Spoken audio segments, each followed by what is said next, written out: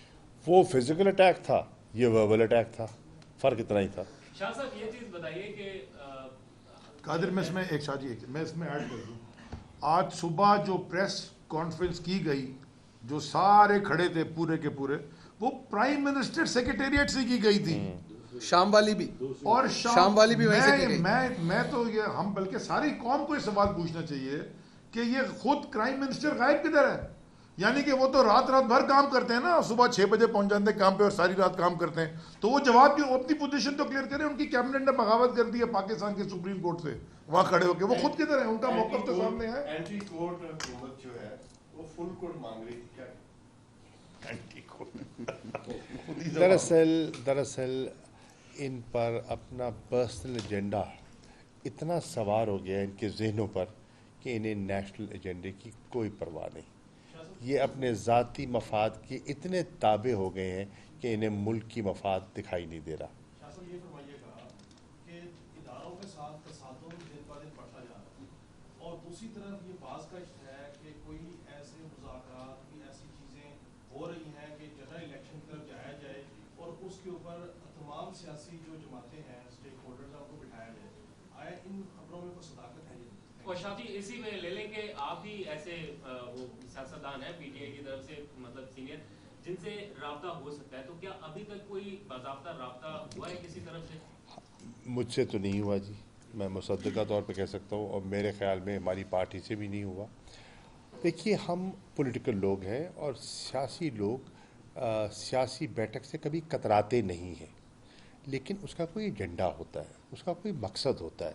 ہاں, ہم پہلے دن سے کہہ رہے ہیں واحد حل اس ملک کی نو کو اس بھنور سے نکالنے کا ہے نئے انتخابات, شفاف فوری انتخابات.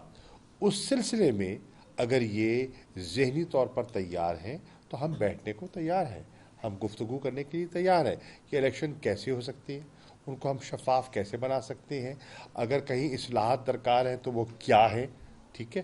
الیکشن کمیشن کو ہم نے کریڈیبل کیسے بنانا ہے, اس کی کریڈیبلٹی جو متاثر ہوئی ہے اس کو ہم نے بحال کیسے کرنا ہے, اس پہ گفتگو ہو سکتی ہے. ہم کوئی ہٹ دھرمی کا مظاہرہ نہیں کریں گے, ہماری کوئی ذاتی دشمنی تو نہیں ہے ان کے ساتھ. ہم تو کہہ رہے ہیں کہ ملک کے تقاضے یہ ہیں اور یہ ملک کے تقاضوں کو پورا نہیں کر پا رہے, کیونکہ ان کا آبجیکٹو اپنے کیسز کو دفن کرنا تھا, ان کا آبجیکٹو نیب کو ڈی فینگ کرنا تھا, اور اپنے آبجیکٹوز کو حاصل کرنے کے لیے وہ ملک کو اگر ڈیفالٹ کی طرف